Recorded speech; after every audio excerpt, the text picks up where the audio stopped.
صدق اللہ مولانا العظیم وبلغنا رسولہ النبی الامین المکین المتین الکریم ونحن علی ذلک ما قال من الشاہدین والشاکرین والحمد للہ رب العالمین۔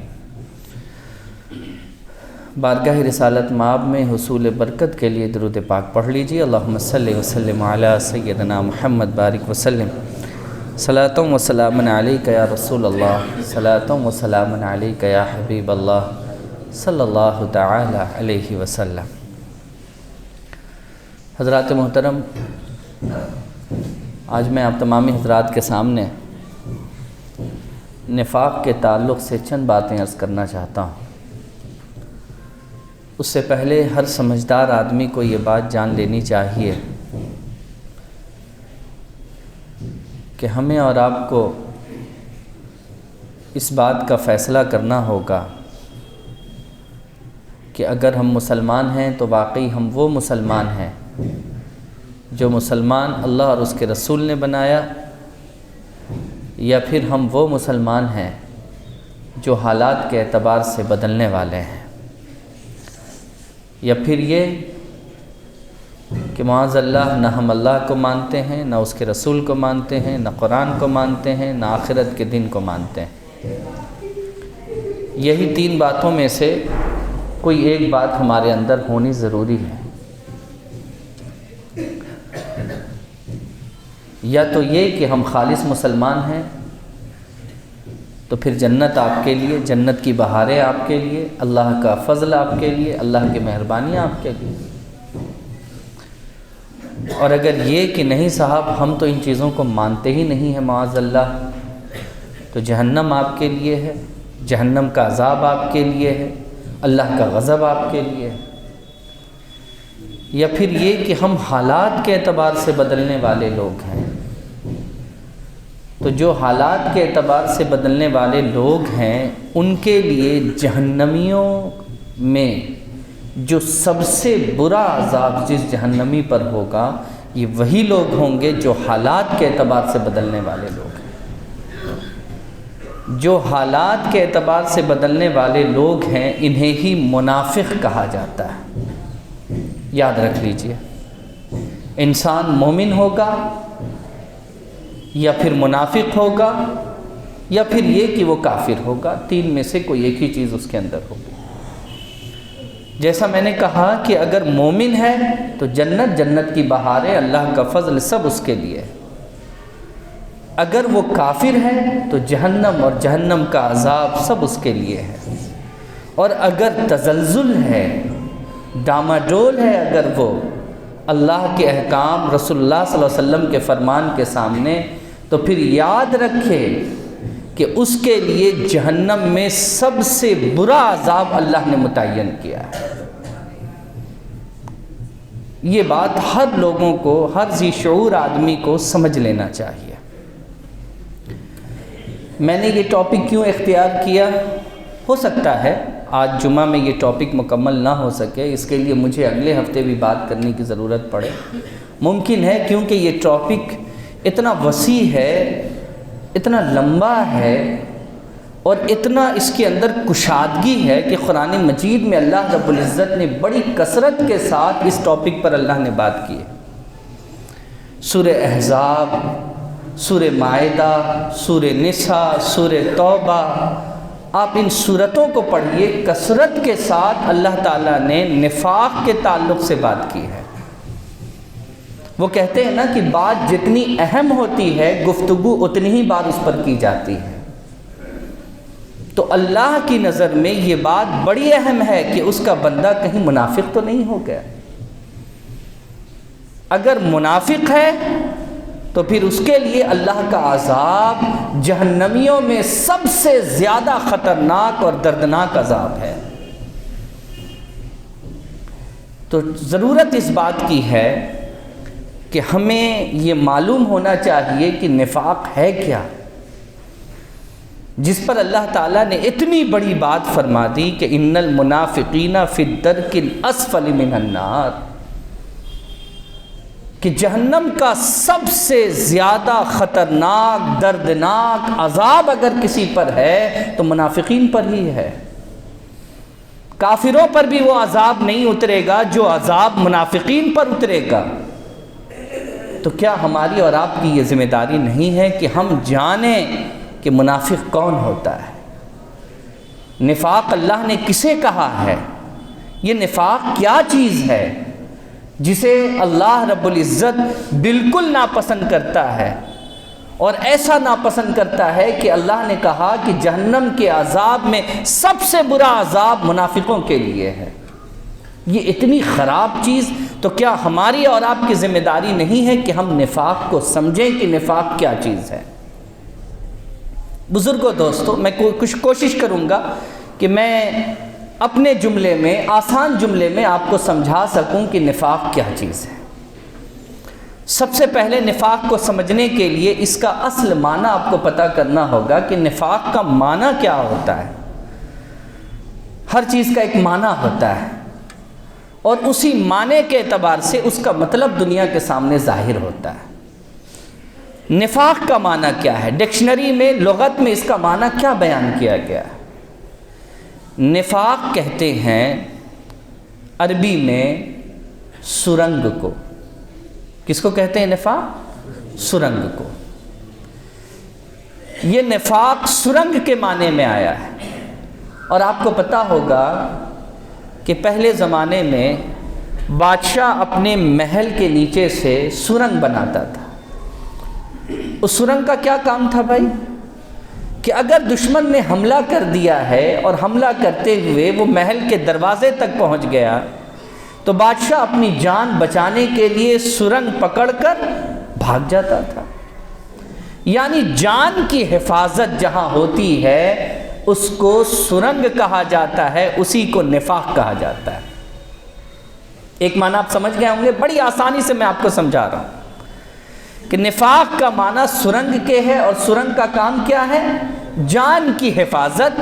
بادشاہ اپنے محل میں سرنگ کراتا تھا کہ اگر کوئی دشمن میرے اوپر غالب آ جائے تو سرنگ کے راستے ہم بھاگ جائیں اور اپنی جان بچا لیں۔ نفاق کا ایک اور معنی ڈکشنری کے اندر لکھا گیا ہے۔ آپ لوگ جانتے ہوں گے گوہ کے بارے میں۔ گوہ ایک جانور ہے جو چھپکلی کی طرح ہوتا ہے، لیکن شریر اس کا مگرمچھ سے بھی بڑا ہوتا ہے یا مگرمچھ کی طرح ہوتا ہے۔ گوہ، تو یہ جو گوہ ہے، گوہ کے گھر کو بھی نفاق کہتے ہیں۔ گوہ کا جو گھر ہوتا ہے جس میں گوہ رہتا ہے اس کو نفاق کہتے ہیں۔ اور گوہ ایک ایسا جانور ہے جو اپنا گھر بناتا ہے تو اپنے گھر کے لیے وہ 2 دروازہ رکھتا ہے۔ ایک دروازہ اگر اس کا شمال میں ہے تو دوسرا دروازہ اس کا جنوب میں ہوگا۔ ایک دروازہ اگر اس نے پچھم میں رکھا ہے تو دوسرا وہ پورب میں رکھے گا۔ کیونکہ اہل عرب کیا کرتے تھے کہ گوہ کا جب شکار کرنا چاہتے تھے تو وہ کتے کے ذریعے شکار کرتے تھے۔ کتا اگر ایک راستے سے داخل ہوتا تھا تو گوہ دوسرے راستے سے بھاگ جاتا تھا۔ تو پتہ یہ چلا کہ یہاں بھی نفاق کا معنی یہی ہے کہ جان کو بچانا۔ تو نفاق کہتے ہیں تحفظ جان کو، جان کے بچانے کے لیے، خود کو بچانے کے لیے راستے بنا لینا، اس کو کیا کہتے ہیں؟ نفاق کہتے ہیں۔ اسی کو نفاق کہتے ہیں۔ اگر آپ کو یہ معنی سمجھ میں آ گیا ہوگا تو اب میری بات آپ کو بڑی آسانی سے سمجھ میں آئے گی۔ دیکھیے، اللہ تعالیٰ نے انسان کو بھی منافق کہا، اور کہا کہ انسان کے اندر بھی نفاق ہو سکتا ہے۔ اور انسان کے اندر نفاق کیسے آئے گا؟ دعوے کرے گا کہ میں اللہ کو مان رہا ہوں، رسول اللہ صلی اللہ علیہ وسلم کو مان رہا ہوں، قرآن کو مان رہا ہوں، آخرت کو مان رہا ہوں، قیامت کو مان رہا ہوں، لیکن جہاں جان کی باری آئی اللہ کو چھوڑا، کسی اور کے آگے سر جھکا دیا۔ میری بات سمجھ رہے ہیں یا نہیں سمجھ رہے ہیں آپ؟ جان کی حفاظت کے لیے وہ سیدھا مومن سے کیا بن گیا؟ منافق بن گیا۔ دعوے بڑے بڑے ہیں صاحب، ہمارے گھروں پر جھنڈے لگے ہوئے ہیں، ہمارے مکانات کے دیواروں پر بڑے بڑے توغرے لگے ہوئے ہیں، ہمارے سروں کی ٹوپیاں، ہمارے جسم کے ایبا اور چوغا اس بات کی گواہی دے رہے ہیں کہ یہ مسلمان ہیں، لیکن جیسے ہی حالات بہتر نہیں ہمارے لیے ہیں تو یہ ساری چیزیں اتر کر کہیں اور چلی گئی اور ہم نے زمانے کے سامنے سر جھکا دیا، رب کو ہم نے بھلا دیا۔ تو یہاں پر کیا ہوا صاحب؟ جان کو بچانا، اپنی جان کو بچانا، یہ منافقت ہے، اس کو یاد رکھ لیجئے۔ میرے بزرگوں، دوستوں اور عزیز بچوں، میں نے کہا کہ یہ ٹاپک جو ہے بڑا پیچیدہ اور بڑا الجھا ہوا ٹاپک ہے، اسے مختصر سے وقت میں سمجھا لینا یہ کوئی آسان بات نہیں ہے۔ یہ کوئی بڑا ہنرمند ہی آدمی ہوگا جو اس کو آسانی سے لوگوں کو بتا پائے گا یا سمجھا پائے گا، کیونکہ اس میں ایک بات کرنے کے پیچھے 10 سوالات کھڑے ہو جاتے ہیں۔ جیسے ایک سوال یہ کھڑا ہوگا کہ قرآن تو کہتا ہے کہ اگر تمہارے جان کے لالے پڑے ہوں تو مردار بھی کھا لو، ہے نا بھائی؟ جان بچانے کے لیے مردار بھی تم کھا سکتے ہو۔ اگر تمہیں بڑی تیز پیاس لگی ہوئی ہے تو خون حرام ہے، خون بھی پی سکتے ہو، ہے نا؟ قرآن میں ہی ہے نا یہ اجازت۔ اور مولانا صابر آپ سے کیا کہہ رہے ہیں کہ اگر کوئی آدمی جان بچانے پر آ جائے، اللہ کو چھوڑ دے، تو یہ کیا ہے؟ دیکھیے سوال کھڑا ہو گیا نا یا نہیں ہوا کھڑا؟ اس لیے میں نے کہا کہ کم وقتوں میں اس کو سمجھا لینا بڑا مشکل کام ہے، بہت آسان بات نہیں ہے۔ میرے بزرگوں، دوستوں اور عزیز بچوں، سب سے اہم بات جو آپ کو سمجھنی ہے وہ آج کے اس ٹاپک پر، وہ بات اب میں آپ کو سمجھانا شروع کر رہا ہوں۔ اب تک تو نفاق کا معنی میں نے آپ کو سمجھایا ہے کہ انسان جان اور مال کو سیف کرنے کے لیے اللہ کے قانون کو اگر طاق پر رکھ دے تو گویا کہ وہ نفاق کے گھر میں داخل ہو چکا ہے، وہ منافق ہو چکا ہے۔ جو اپنے جان اور مال کو بچانے کے لیے اللہ کے حکم کی عدولی کر دے، اللہ کے حکم کے خلاف چلا جائے، وہ منافق ہو گیا ہے۔ اب اس کو میں آپ کو سمجھاتا ہوں، اس کو سمجھیے۔ یہ 2 طریقے سے ہو سکتا ہے، ایک یہ کہ شعوری طور پر جان بوجھ کر، اور ایک یہ کہ غیر شعوری طور پر جان بوجھ کر نہیں لیکن ہم کر دیتے ہیں۔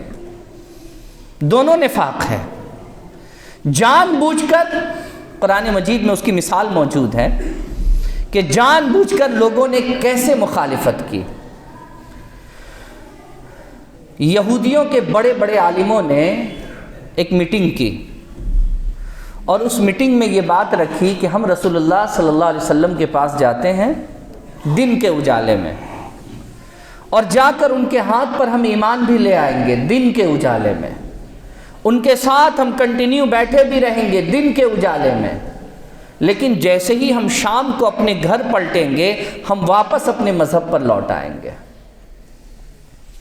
جب ہم واپس اپنے مذہب پر لوٹیں گے تو کچھ لوگ ایسے بھی ان کی مجلس میں سادہ لو مسلمان ہوں گے جو یہ سوچنے پر مجبور ہوں گے کہ اتنا پڑھا لکھا آدمی آیا بڑی محبت سے، رسول اللہ کے ہاتھ میں اس نے ہاتھ ڈالا، کلمہ بھی پڑھا، سب کچھ اس نے کیا، لیکن ایسا کیا اس نے اسلام میں دیکھا جو اسلام سے یہ پھر گیا؟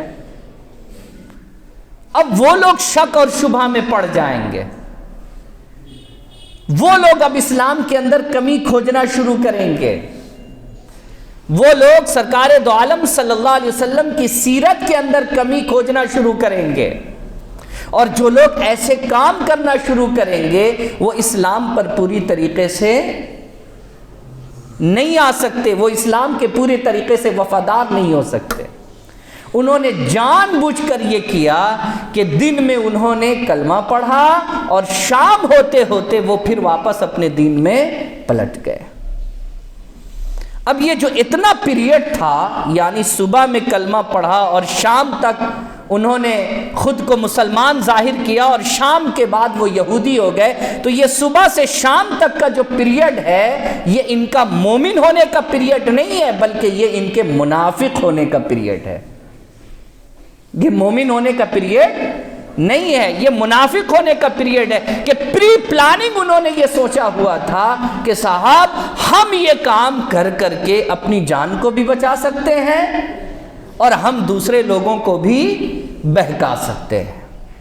اپنی جان کو بچانے کا کیا مطلب ہے کہ ہم تو اسلام میں گئے تھے، لیکن ہمیں اسلام سمجھ میں نہیں آیا، واپس ہم اپنے دین پر پلٹ گئے، کل ہو کر مسلمان ہمارے اوپر حملہ نہیں کریں گے۔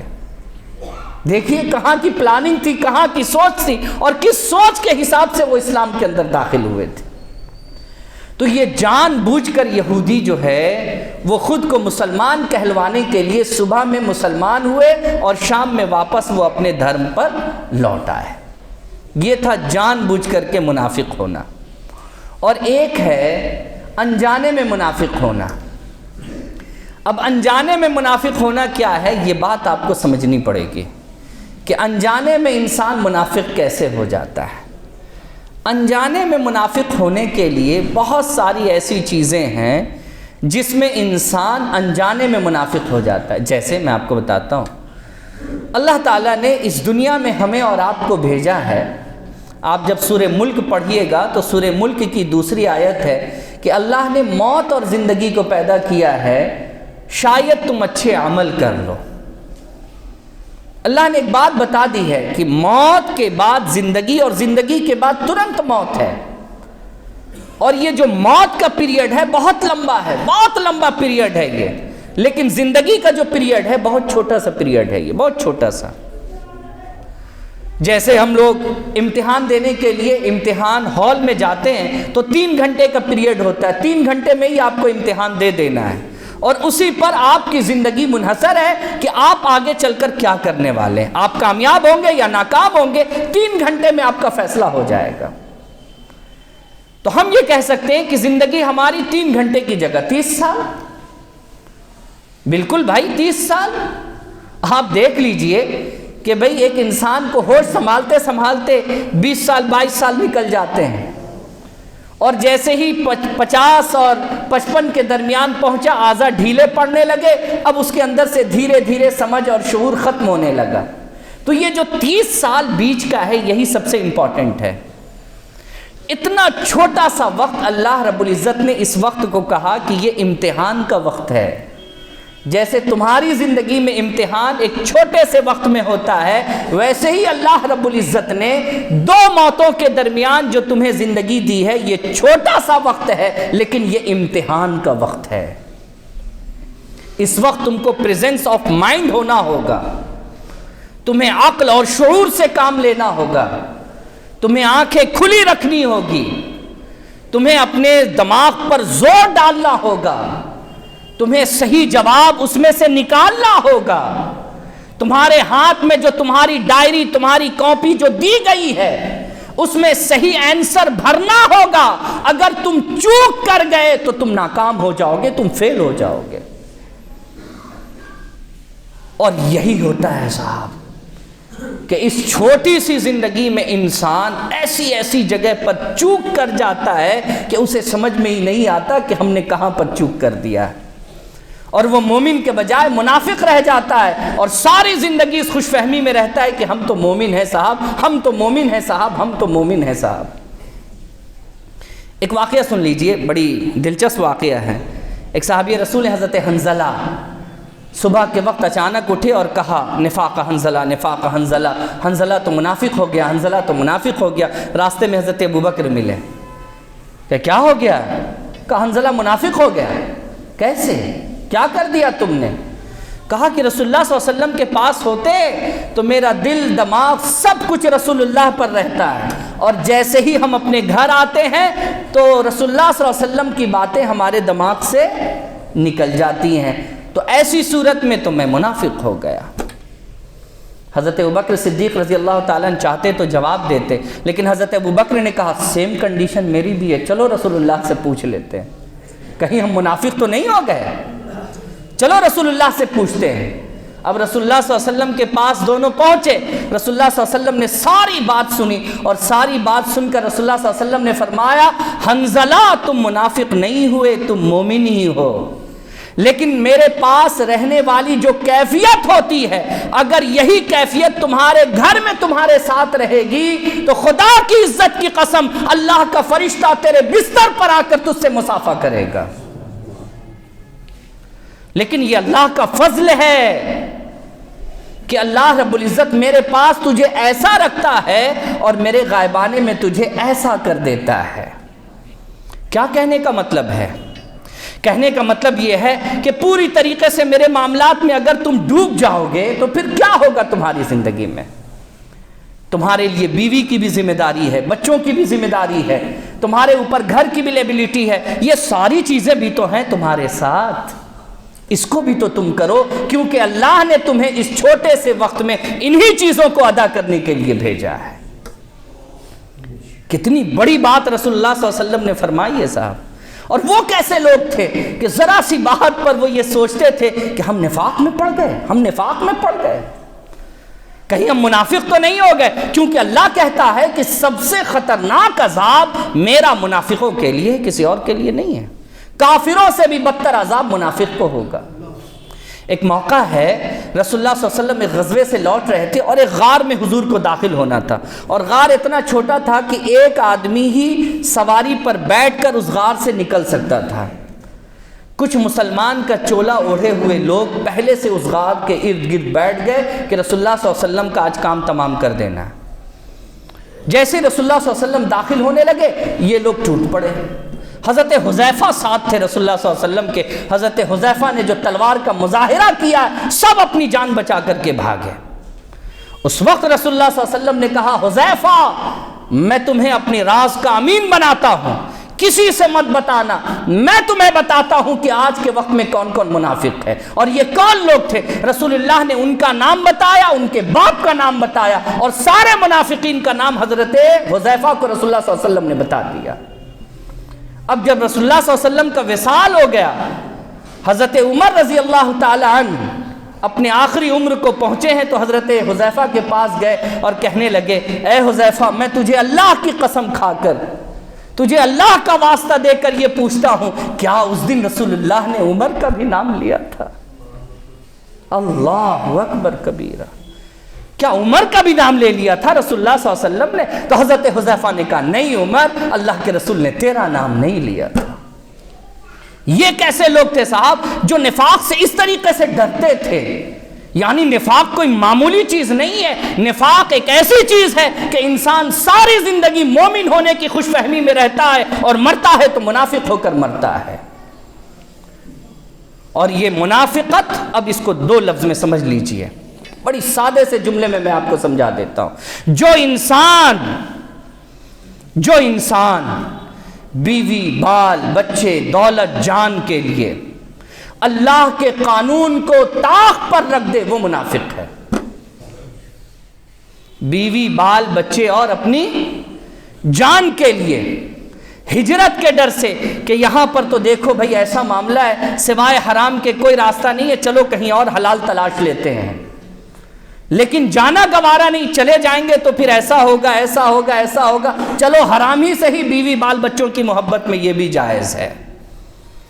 یہی سوچ تمہیں مومن کی جگہ کیا بنا دیتی ہے؟ بولیے۔ ارے صاحب یہاں اگر کاروبار نہیں چل رہا ہے تو بیاج اور سود کرنے کی کیا ضرورت ہے؟ اتنی بڑی دنیا ہے، پھیل جاؤ اللہ کے نام پر۔ لیکن اگر تمہیں اپنے بیوی بال بچوں کا موہ مایا ستا رہا ہے اور تم سود اور بیاج پر اپنی زندگی کی بنیاد رکھ رہے ہو، تم مومن نہیں ہو، منافق ہو، یہ بات یاد رکھ لو۔ میں نے کہا میں سادے جملے میں آپ کو سمجھانا چاہتا ہوں، صرف سادے جملے میں میری بات سمجھ لیجئے۔ آج پورے ملک کا جو حال ہے آپ سے ہم سے چھپا ہوا نہیں ہے، پوری دنیا کا حال آپ دیکھ لیجئے۔ غزہ میں جو کچھ فلسطینی مسلمانوں کے ساتھ ہو رہا ہے، دنیا اس سے بے خبر نہیں ہے، ہر کوئی باخبر ہے اس سے۔ غزہ کے مسلمانوں نے ایک مثال قائم کر دی ہے کہ ہم اللہ کے لیے سب کچھ چھوڑ سکتے ہیں، لیکن ہم یہودیوں کے دین پر نہیں آئیں گے۔ ہم جناب محمد رسول اللہ کے دین پر تھے اور اسی پر مریں گے، ہماری نسلیں کٹتی ہیں تو کٹ جائیں۔ لیکن ہمارے ہاں ہندوستان میں بہت سے ایسے علاقے ہیں کہ آپ دیکھ لیجئے کہ لوگ موت کے ڈر سے کاروبار ختم نہ ہو جائے، اس ڈر سے لوگوں نے اپنا نام تک بدل دیا، مندروں میں جا کر ٹیکے تک لگا لیے، لباس تک بدل دیا، انداز تک بدل دیا لوگوں نے۔ لیکن یہ کیا کہتے ہیں صاحب، ہم تو مومن ہیں، ہم تو مسلمان، کیا ہوا ٹیکا لگا لیا تھوڑی دیر کے لیے تو کیا ہو گیا؟ یہ وہ چیز ہے جسے انسان بھول چکا ہے، اور کھلم کھلا معذرت کے ساتھ میں کہتا ہوں کہ ہر گھر میں اگر 5 آدمی ہے تو آپ کو 4 آدمی اس گناہ میں ملوث مل جائے گا، جو یہ سوچ رہا ہے کہ وہ مومن ہے، حقیقت میں وہ مومن نہیں بلکہ منافق ہے، جس نے بیوی بال بچے دولت کی خاطر اللہ اور اس کے رسول کے قانون کو طاق پر رکھ دیا ہے۔ نہ ہمارا لباس ویسا، نہ ہمارا چہرہ مہرہ ویسا، نہ ہمارا کاروبار پاک صاف، نہ ہمارے گفتار پاک صاف۔ کیا ہے ہمارا جو پاک ہے، جو مومنوں جیسا ہو؟ حضرت خباب رسول اللہ صلی اللہ علیہ وسلم کے پاس آئے، اور یہ مکی ہیں، مکہ کے رہنے والے حضرت خباب۔ اور یاد رکھیے کہ مکی زندگی میں رسول اللہ صلی اللہ علیہ وسلم پر یہ منافقوں والی آیت صرف ایک اتری تھی، اس سے زیادہ نہیں اتری تھی۔ مدنی زندگی میں یہ زیادہ اتری، کیونکہ مدینہ میں ہی زیادہ منافق پیدا ہوئے۔ مکہ میں تو لوگ ایک دم آر پار تھے کہ جو ہوگا دیکھا جائے گا۔ حضرت خباب آتے ہیں رسول اللہ صلی اللہ علیہ وسلم کے پاس، اور اپنے کرتے کو اٹھا کر اپنی پیٹھ دکھاتے، کہتے ہیں یا رسول اللہ دیکھا آپ نے ان ظالموں نے کیا کیا ہے میرے ساتھ؟ یہ دیکھیں یا رسول اللہ، میرے چمڑے جل گئے ہیں، میرے چمڑے جل گئے ہیں یا رسول اللہ، میری چربی پگھل گئی یا رسول اللہ، اور چربی کے پگھلنے کی وجہ کر آگ بجھ گئی یا رسول اللہ، تب جا کر ان ظالموں نے مجھے چھوڑا ہے۔ تو رسول اللہ صلی اللہ علیہ وسلم نے کہا خباب ابھی تو کچھ نہیں ہوا ہے، تم سے پہلے والوں کو تو اللہ نے اس سے سخت معاملے میں آزمایا تھا، اور وہ اس انداز میں کہ آدھا ان کا جسم زمین کے اندر ڈال دیتے تھے اور آدھے جسم پر آری چلا کر 2 حصے میں بانٹ دیتے تھے۔ اے خباب کیا تجھے لوگوں نے ایسے آزمایا ہے؟ اللہ اکبر کبیرہ۔ یہ کون سی آزمائش ہے؟ کچھ نہیں ہے، یہ جو تم دکھا رہے ہو یہ کچھ بھی نہیں ہے، انبیاء تو اس سے بڑی آزمائش سے گزرے ہیں۔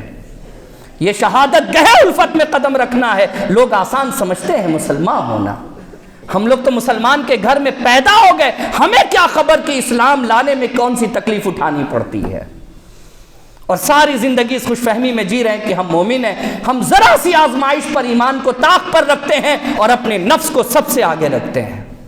میرے بزرگوں دوستو، فکر کرو اس بات کی کہیں تم منافق تو نہیں ہو، اس بات کی فکر کرو۔ شاید ممکن ہے کہ اگلے ہفتے میں اسی ٹاپک پر گفتگو کروں، کیونکہ میں خود ابھی اس معاملے میں سیٹسفائیڈ نہیں ہوں کہ اس ٹاپک پر میری گفتگو مکمل ہو گئی۔ اس پر بہت ساری باتیں ہیں جو مجھے آپ کو بتانی ہے اور آپ تک پہنچانی ہے، اور مجھے بھی اس پر بہت ساری باتیں سیکھنی ہے۔ میرے پاس 1 ہفتے کا وقت ہے سیکھنے کا، اور آپ کے پاس بھی وقت ہے 1 ہفتہ آج کے بیان پر غور کرنے کا۔ غور کیجئے کہ صحابہ کرام کیوں اتنا فکر مند تھے کہ کہیں ہم منافق تو نہیں ہیں، کیونکہ یہ کوئی معمولی شے نہیں ہے، یہ وہ چیز ہے جو ہمارے اندر ہوتی ہے لیکن ہم اسے پہچان نہیں پاتے۔ اس لیے رسول اللہ صلی اللہ علیہ وسلم نے فرمایا جو مومن ہوتا ہے سب سے زیادہ وہ منافق ہونے سے ڈرتا ہے، اور جو منافق ہوتا ہے وہ اطمینان ہوتا ہے کہ ہم کبھی منافق ہو ہی نہیں سکتے۔ جیسے ہم اور آپ اطمینان ہیں، ہم کہاں سے منافق ہیں، ہم تو ہیں نہیں منافق۔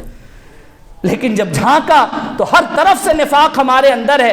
ہمارے پاس 2 راستے، جیسے گو کا میں نے بتایا کہ گو 2 راستہ رکھتا ہے، ہمارے پاس تو کئی راستے ہیں بھاگنے کے، ہے کہ نہیں ہے بھائی؟ بولیے نا، کئی راستے ہیں اللہ کے قانون سے بھاگنے کے، اور ہم اپنے آپ کو مسلمان سمجھ رہے ہیں۔ اللہ رب العزت ہم سب لوگوں کو نیک عمل کرنے کی توفیق عطا فرمائے، آمین بجاہ سید المرسلین، وآخر دعوانا